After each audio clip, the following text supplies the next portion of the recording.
Good evening, welcome to Kinghorn Church Hall and Women for Independence meeting this evening. We've got 3 speakers tonight who are going to speak for about 15 minutes, and we're hoping that you will be thinking of questions that you want to ask. After they've spoken, then we'll be throwing the floor open to questions. I'm Leslie Backhouse and I'm part of Yes Burnt Island / Yes Kirkcaldy, and welcome you all here tonight. Thank you for coming. So as I said, we've got 3 speakers here tonight. We've got Louise Batchelor, Natalie McGarry and Jeane Freeman, who are all part of Women for Independence, but also are here to give you their views on why Scotland needs to be an independent country. So we're going to kick off straight away, and I'll introduce you to Louise Batchelor, who is former BBC Scotland environment correspondent and award-winning journalist and broadcaster. She is now an environmental campaigner and a member of the Scottish Green Party and speaks at the Yes campaign.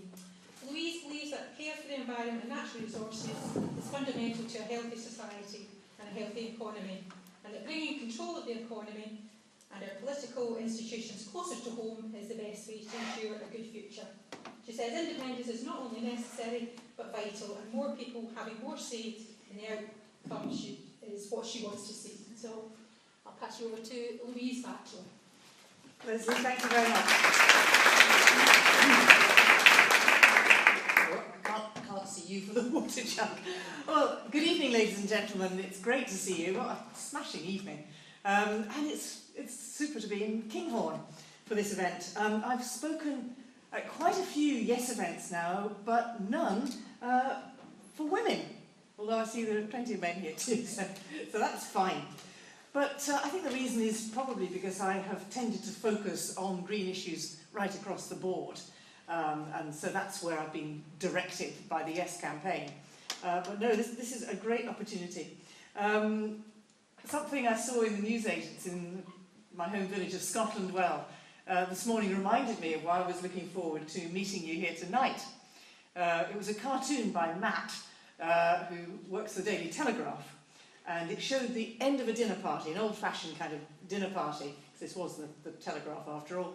And a woman is saying, gentlemen, could you please leave the table now, because us women need to talk politics.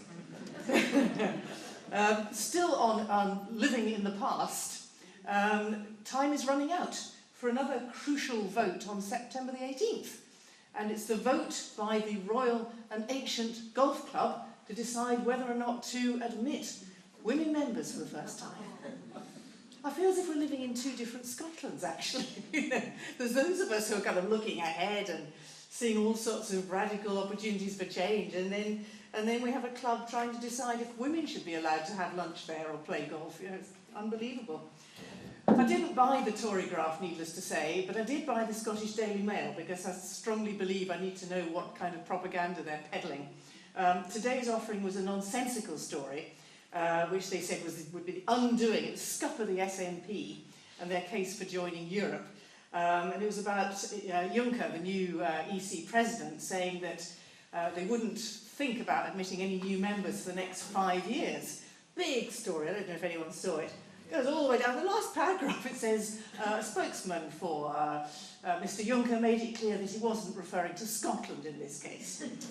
So, it's been a great week for women, hasn't it? And it's only Wednesday.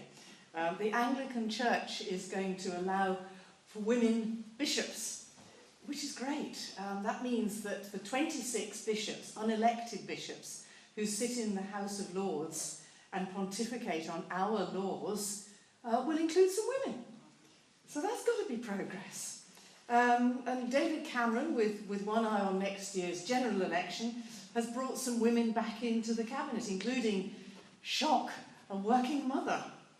The Daily Mail, of course, treats this with all due seriousness and ran a kind of fashion parade today where it examined what everyone was wearing outside number 10 and in minute detail whether they had heavier makeup than usual. No wonder we get desperate. None of this changes the fact that the cabinet in Westminster is overwhelmingly white, middle-aged, middle or upper middle class and male, as they say, stale, male and pale. Forgive me, gentlemen, here, I do not refer to you. but it does make it feel a million miles away in terms of not just the geography, but just the whole feel in the way it affects our lives and addresses our concerns. So this is my starting point for voting yes, is to bring government closer to home. And I think the whole question of democracy, or the lack of it, does matter specifically to women. We don't, on the whole, feel much in control of our lives. We tend to be switched off by politics, especially at national level, because the overwhelming impression is of a men's club. National politics, if you think about becoming involved with them, are remote and time-consuming. Getting involved in politics locally is very time-consuming as well, and can be geographically challenging too.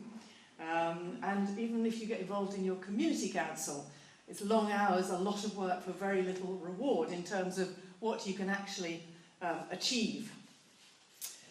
For me, independence brings the opportunity for much more democracy, everything controlled within Scotland, and the chance to go further than that. And the Scottish Greens feel strongly about this, that we'd like to see much stronger local councils and more powers to community councils, or whatever we choose to call them. In other words, control over the building blocks. Things certainly can't get much worse than they are at the moment. The lack of democracy here in Scotland is startling compared to some other countries. Here it's one councillor to 4,000 citizens. In Germany it's 1 to 400. In places like France it goes down to 1 to 125. Even in England it's 1 to 3,000. It shows why we feel underrepresented and feel as if we don't have a voice. Although a poll at the weekend indicated that more women are tending towards a yes vote, on the whole, the polls in the past have shown that far more women than men are likely to vote no. I hope that is just because women take longer to consider the issues and make up their minds. Another reason given is women fear change.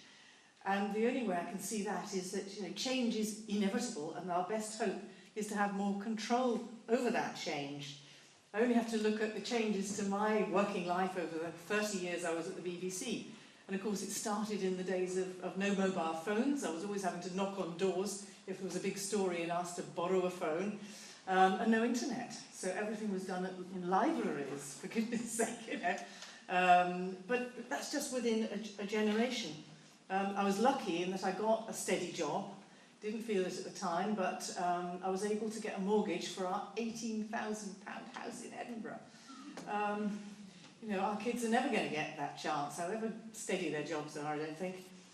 Going back another generation, my husband's from Kelty, and he remembers the smog from all the pollution, from all the pit bings and the coal fires being so bad that his mother had to walk in front of their car with a torch to save them going off the road. Our kids grew up near Lochore Meadows, which I expect some of you know, and they only know it as a pleasure park where they learnt to surfboard and to sail, even although, of course, it used to be an old mine. So change beyond recognition just in a couple of generations. My point is that people clinging to the present system for fear of something worse ignore the seismic changes in each generation. This week, for example, we were told that Scotland may be lucky enough to be chosen for one of the space stations where tourists will be fired off into space. Everyone seems very enthusiastic about this. And nobody mentioned carbon emissions or climate change or the cost. The £120,000 ticket, which means that we'll simply have to keep bankers' bonuses because nobody else will be able to afford it. But I believe independence is a chance to embrace radical change, welcome change. If we try to stick to the old ways, we'll just end up with the same rubbish outcomes: inequality in opportunities, both for work and for pay, women continually left behind, exploitation of our environment, as if our resources will never run out.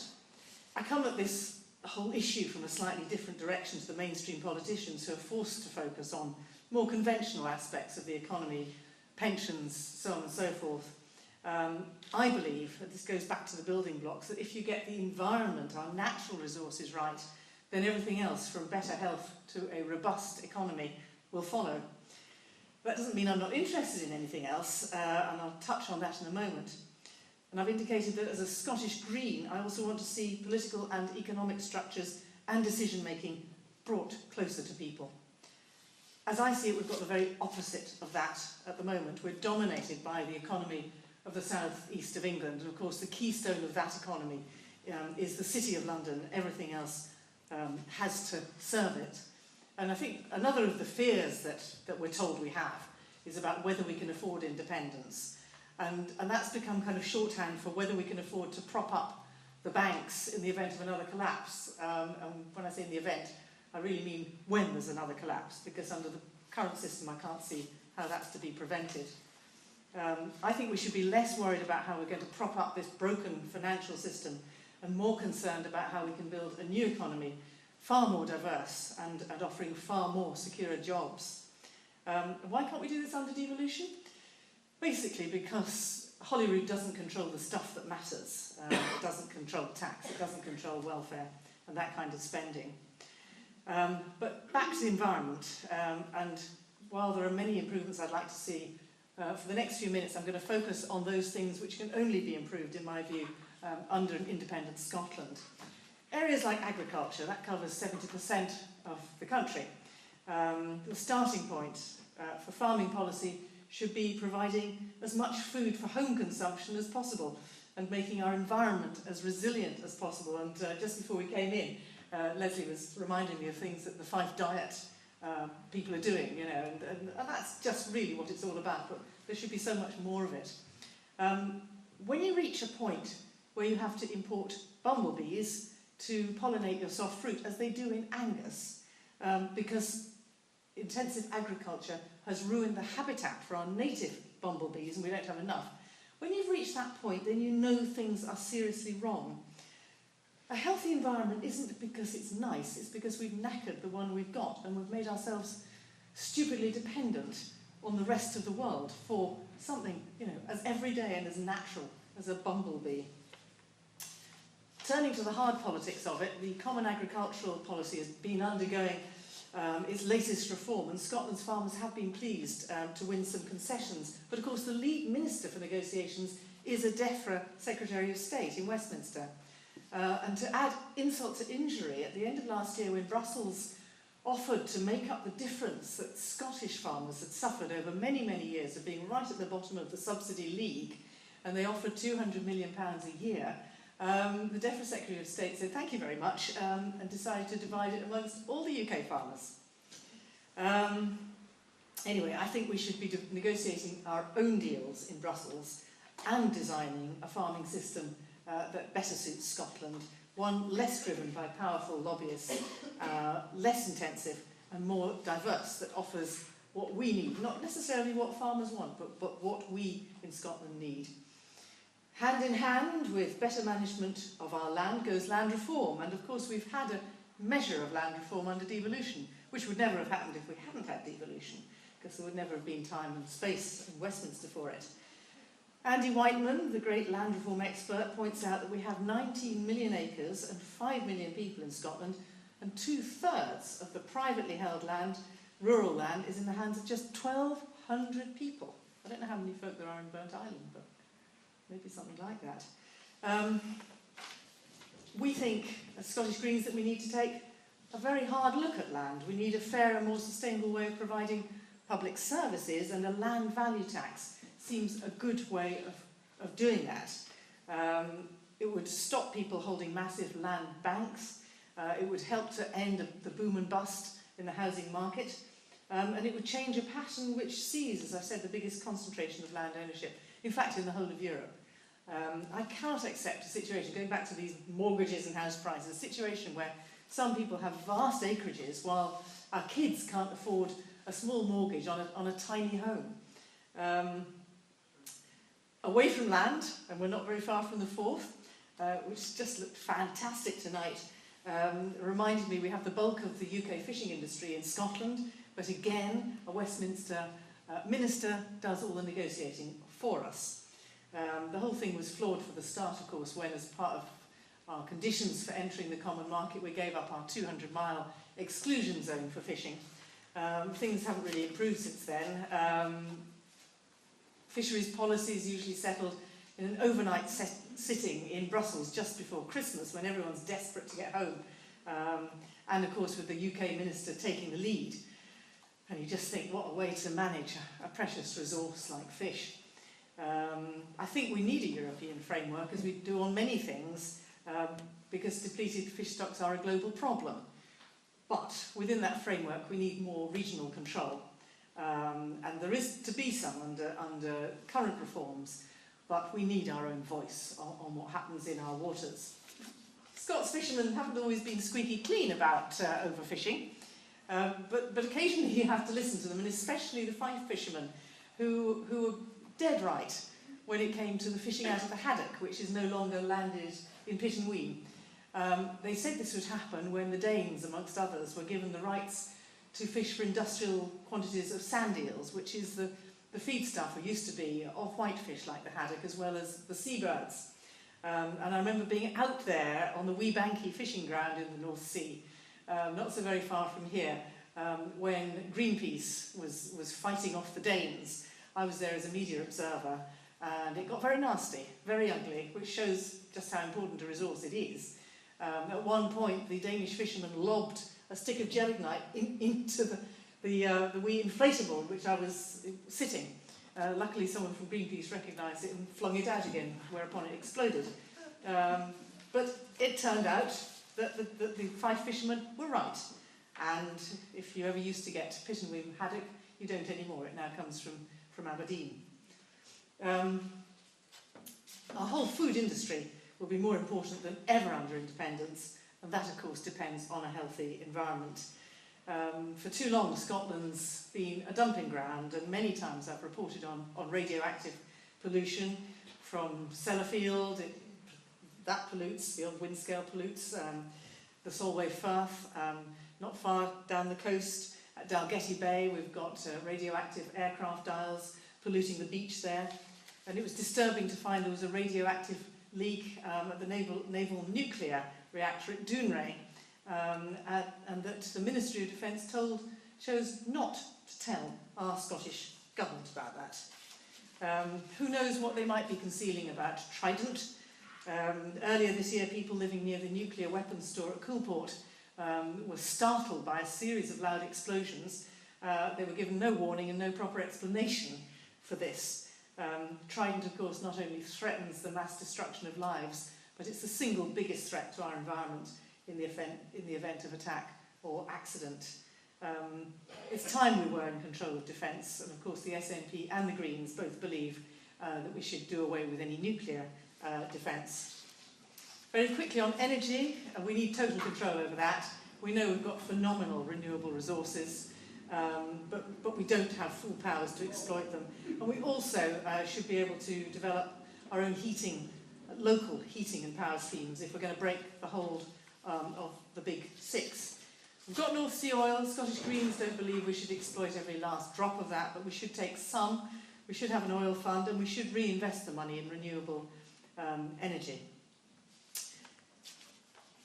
As a Scottish Green, I would underpin all of this with total economic independence, and I believe that transition to a new currency and banking system to serve local economies is the way forward, and I don't know if there'll be questions about that, but I'm happy to talk about that further later on.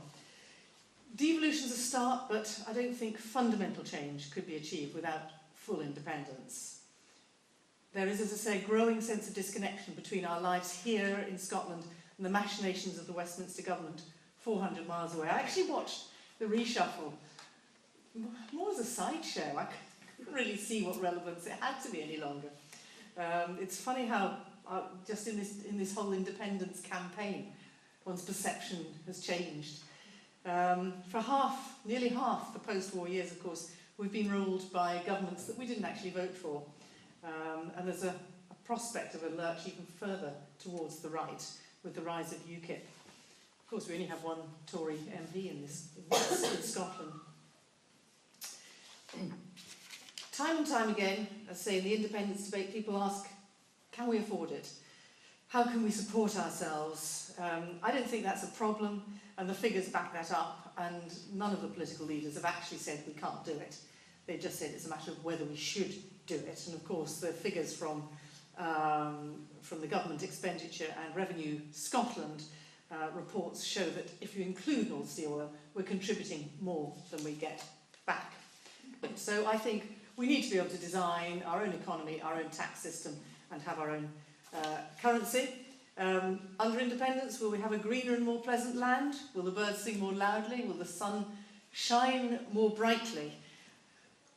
Well, of course not, but we have become accustomed to a kind of institutional beige. So I think even if these things don't actually happen under independence, they'll feel as if they have. I think the sun will feel warmer. There's lots of problems with our environment, loss of wildlife, pollution of air and water, overgrazing, overfishing, you name it. But I think independence does give us a chance to turn that around, and it's not too late.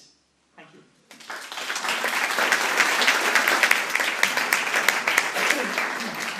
Sometimes when you're listening to descriptions of yourself, you think, who's this person? And what do they do? And how did this happen to me? How did I end up doing some of this? And I think I've been on a journey for the last 2.5 years, very much. If you'd asked me 2 years ago, or told me that I'd be sitting on a platform in front of a group of people that was more than 5 or 6, I would have been disbelieving, because the last time I'd been on a stage before that, I was 16 and my voice just stopped whilst I was doing a speech. Now luckily it was a tribute to someone that had died. Well, it wasn't luckily, it was a tribute to someone that died. However, when my voice stopped and I started crying, people thought it was just, I was overcome with emotion.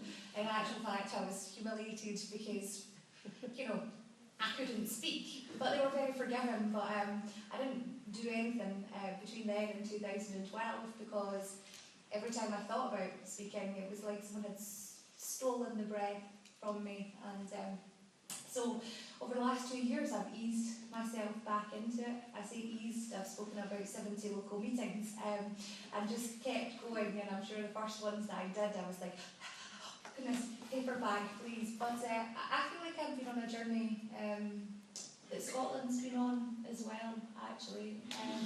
I'm not saying I'm all important and etc., but I think Scotland has been finding its voice again. We've been very much disenfranchised, many people from politics, disengaged with politics, found that our voices aren't represented in politics. Look at that, this is trying to silence me as well. Women, men all across Scotland in communities have felt like their voices aren't recognised. We vote for political parties at Westminster, and the outcome is not what goes into the ballot papers in Scotland. I'm 32, and for almost 2/3 of my life, there has been a government that Scotland didn't vote for. I certainly haven't been voting that whole time. I'm not intellectual fraud. But we've had this system where we haven't controlled it. What's happened in Scotland, and at the moment we have a system of government at Westminster which doesn't allow for smaller voices in proportionate measure, and also reflects the fact that we're in an unbalanced union. That's not the people of England's fault that we're in this situation, but as 5 million of 63 million, our voices will never be as loud. And so we have to decide whether or not we want to change that. What's the catalyst for change? What can we do with it? There's no point taking power just for power's sake. We need to have power for a purpose. And I think speaking to women across Scotland, and some of the things that Jeane and I have been very much involved in, is that women tell us they don't want to swap one political system for a smaller version of exactly the same. And I was at Scottish Women's Aid today, and somebody said to me that they don't want to swap one misogynistic system for another smaller misogynistic version of the same. And I take their point. If we're going to do this, we need to do something that speaks to women, that speaks to society, and is representative of us as a whole. And for women in Scotland, that means that we need increased representation. having 22% of MPs at Westminster or 34% of MSPs in Scotland is a start, but it's not where we should be if we want our voices to be heard. And it's no surprise, therefore, that out of Westminster come some of the most pernicious austerity cuts, which affect women disproportionately. And in the last few weeks, we've seen some of the stats that have come out from independent organisations like the Joseph Rowntree Foundation. Just last week, the Poverty Alliance showed us that 74% of cuts that have come down the line from Westminster have targeted women, and the money has come out of women's pockets. And this is because women are disproportionately in low-paid jobs, or are carers, or are caring for children. And so the cuts, the austerity cuts, have been taken out of women's pockets. Now, it certainly wasn't women at the very top of the economic chain who caused the banking crisis. That it's the poorest and most vulnerable people in society who are having to pay to build the economy, where those at the very top of society are already in a better position than they were in the first place. So, that type of equality makes me question political decision-making in Westminster. And do I think that things will be different in an independent Scotland? I can't say that they definitely will, but I think that this process that we're having, this conversation that we're having in Scotland, this people turning up on a absolutely glorious Wednesday night in Kinghorn and right across Scotland every single night, shows that people are engaged and questioning. We're no longer docile, sitting there waiting for politics to come to us. We are talking about the kind of Scotland we want, and we're not going to let the politicians away with not delivering a better Scotland. But are we better to do that within Westminster, or better to do that in Scotland, where we know that our government is more directly accountable to us? And somebody said at one of our meetings a few months ago, do you know what I like about the Scottish Parliament? I like the fact that it's much closer to us. It's not just geographically closer, it's also closer in terms of accessibility. And I know that if I have a problem with something that happens in the Scottish Parliament, I can jump on a bus and go through there and eyeball them. Now, I really enjoyed that because I thought it's true. Having been to Westminster and done things for my work, and having been to the Scottish Parliament and done things for my work, it's much closer and easier to engage with the politicians and with the organisations within the Scottish Parliament than it is in Westminster. And the geographical benefit of it being close is also a boon as well. So, if we look at how do we decide between devolution and independence, some of the political parties, the no political parties, have announced that they would like to give us more devolution. And I just want to look at 3 areas where that concerns me. Firstly, there was an opportunity to put a form of devolution, more devolution or devo max, on the ballot paper for the referendum in 2012. And all of the political parties who are voting no said that they didn't want to do that. One of the reasons they gave is they didn't think that we would be able to handle a 2-question ballot. But, we managed fine in 1997. That's why we have devolution. And the other was that there was no ideological power in the no parties to put forward these changes. And that concerns me because I want to vote independence because I think it gives us the power to fundamentally change things with social justice and the powers of the economy to make sure, free education and etc. etc. But now we've got these proposals from the no parties which seem to have been driven by a rise in support for independence. And I don't see any kind of ideology behind any of them apart from to stop a yes vote. And one of the reasons I say that is that if the parties were particularly interested in addressing what powers Scotland needs and what Scotland says it wants, then social attitude surveys for the last 10 years have said that people in Scotland, overwhelmingly, over 2/3, want full power over taxation and full power over welfare. Now, none of the proposals from any of the parties include even the remotest aspect of that. So already those proposals are behind what people in Scotland are telling us that they want. If you want full power over taxation and welfare, independence is the only option to deliver it. And the third thing, which I think is important about this, is that the political parties in Scotland have set out their stalls for what they would like to deliver. However, they haven't passed that by the Westminster parties. And it totally mirrors the relationship between Scottish parties at the moment and their Westminster counterparts, that they have to get these powers passed by their counterparts at Westminster, because we don't demand what devolution and what powers we get. It's given to us by Westminster, and it's given to us by the parties that are in power in Westminster. So they have to clear it with their counterparts in Westminster. And there's a lot of agitation across the UK, and understandably so, because we do get higher head per spend in Scotland to some areas of the UK, like the north of England, and you can understand the frustration there. We put in more, but they look and they see us having these great services. So it's going to be a difficult sell to areas of these political parties to give us more devolution, especially after we voted no. So that concerns me, for a start.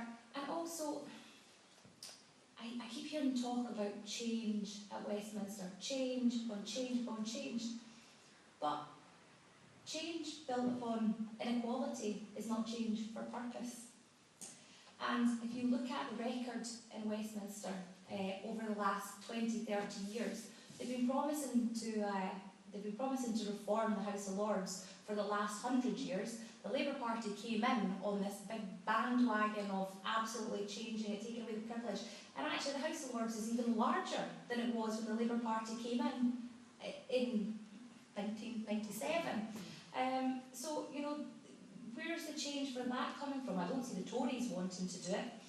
The electoral system, the Lib Dems came in, they wanted to have a PR form of representation. That was watered down to AV, and where are we now? We've still got the same system. So I don't see any change coming from Westminster. Change has to come from somewhere, and I think the only way we can change, and we can dictate change, is in Scotland with people talking. So here's where we are. We have a choice. Do we trust that the devolution that we've had in Scotland since 1999, where we haven't been perfect by any stretch of the imagination, but we have had a more progressive government in Scotland of all political stripes. You know, the SNP government, the Labour and Lib Dem government during the first part of devolution, they brought in free personal care for the elderly in Scotland. The SNP brought in free tuition fees, we've had free prescriptions, we've continued to ensure that the NHS is as designed, whilst we're watching privatisation in England of the NHS. And so in Scotland, where we've had powers, we've made more progressive choices and better choices, and we've done them in a more collaborative manner than we have at Westminster. So you can only look, if you're looking for certainties under independence, there are no certainties. Because what we're asking is for power to make change. We're asking for power to make policy, not policy itself. And we have to be clear, we're not voting for policy, we're voting for the power to make that policy. And so we can only look at where we've had powers and how we've used them and the policies that we've made of all governments in Scotland. And I think that going forward and going into the ballot paper in September, we can look proudly at a not perfect record, but a much better record of government in Scotland in the last 13 years. Thanks.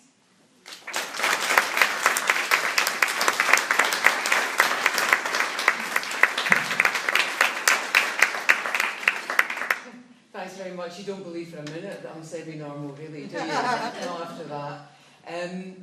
Thanks very much. I suspect that you're probably hoping that I don't take very long at all, because you've sat and listened to us and you've, I hope, got lots of questions.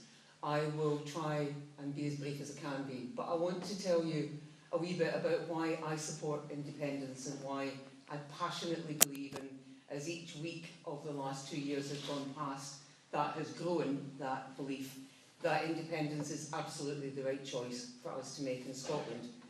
And that has been, as others have said, a bit of a journey for me, because I was born and brought up in Ayr. My dad was a panel beater, my mum was a nurse, and it was truly, inside and out, a Labour supporting family. Not members of a party, but strong supporters of the Labour Party. Really that kind of post-war, post-Second World War generation that, in my dad's case, came home from the war, avowed that the country that they would then be part of would be significantly different from the Great Britain of the 1930s and before that. And there was a generation, and the one before them and others since, that created some of the institutions that we are proud of. Institutions like the National Health Service, like our welfare system, institutions founded on really important principles and values. Values and principles that they taught my brother and I. And probably the two most important ones were these. The first was that it was our responsibility as we grew up to take every opportunity that came our way, to work hard, to try and build a better life for our family as they had tried to do for us as kids, as parents in here and across the country try to do for their kids, desperately want to do for their kids, and to make the best of ourselves.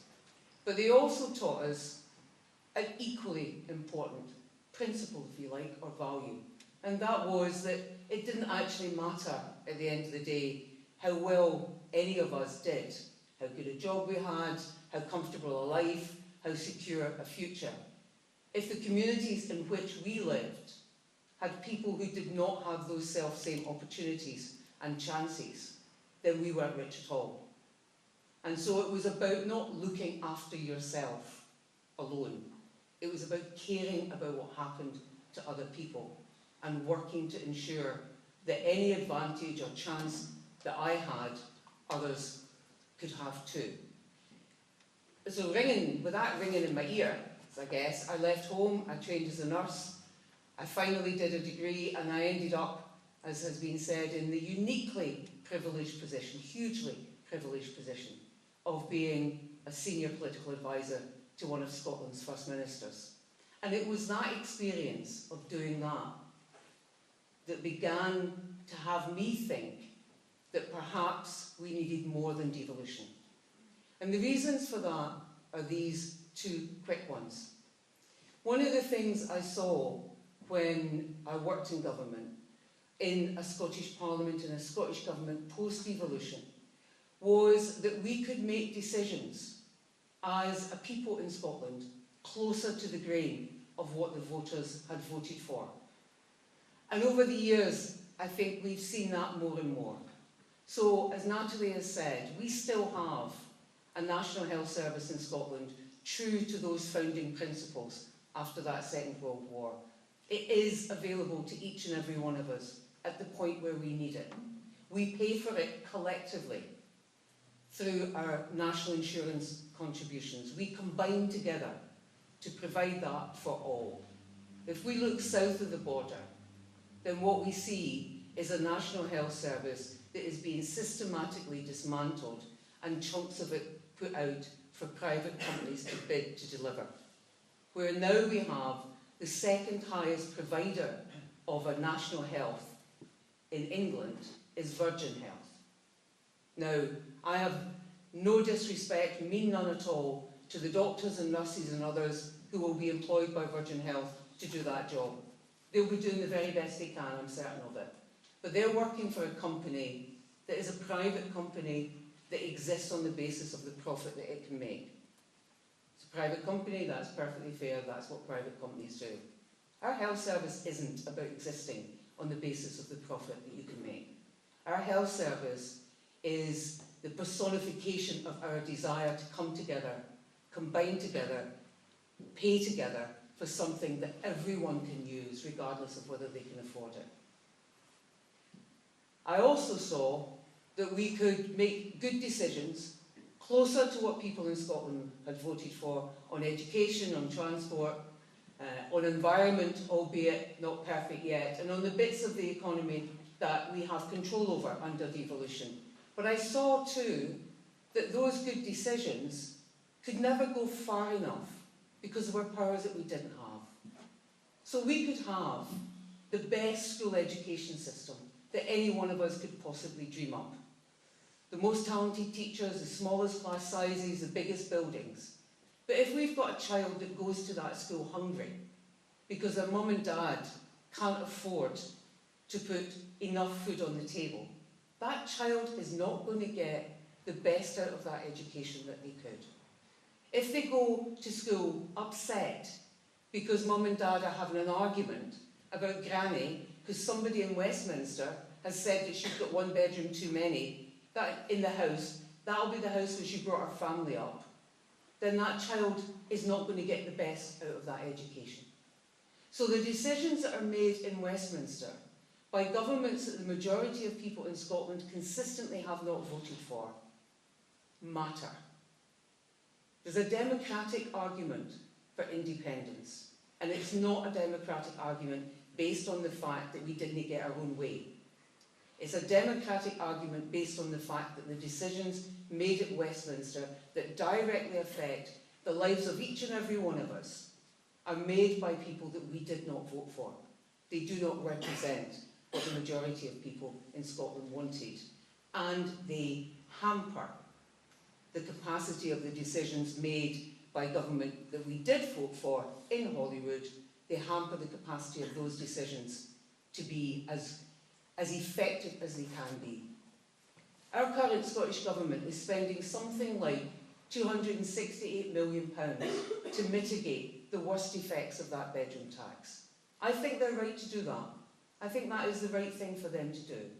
But that is £268 million to try and make sure that a Westminster decision that we did not collectively vote for isn't as damaging as it could be. That's £268 million not spent on other things that you might have as priorities, that I might have as priorities. So that democratic argument for independence is a practical argument about what we cannot achieve even with the powers of devolution. But it's also an argument about what we could achieve if we had control over an economic strategy, an industrial strategy, taxation, defence, the environment, the capacity as a normal country to complete all the powers that a normal country has and make decisions in the round.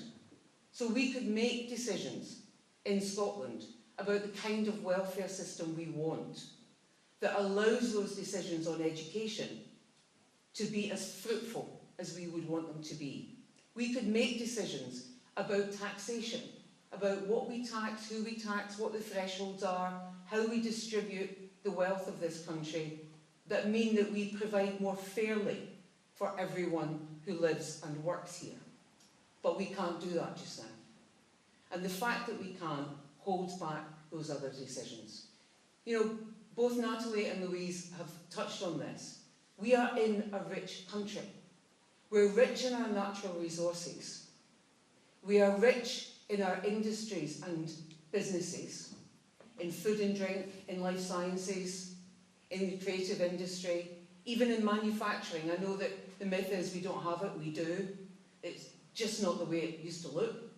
We are rich even before you think about oil.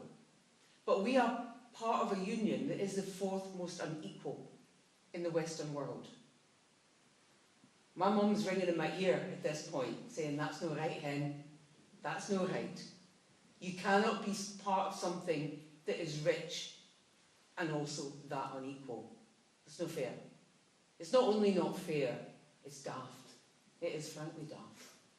Because for as long as we have that great division, then we are not getting the benefit of the talents, the energy and the abilities of all those people who are excluded. So we're not only having lives thwarted, wasted and not fulfilling their potential, the rest of us aren't gaining from that. It's daft. You don't do business like that. You don't run your country like that. We're part of a UK where our pensioners are the worst off in Europe, our transport and childcare costs are the highest in Europe, and the gap between men and women's wages is the highest in Europe.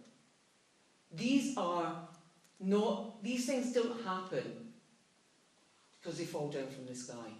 They happen because politicians make decisions that either directly cause those things to happen or the consequence of their decisions cause them to happen.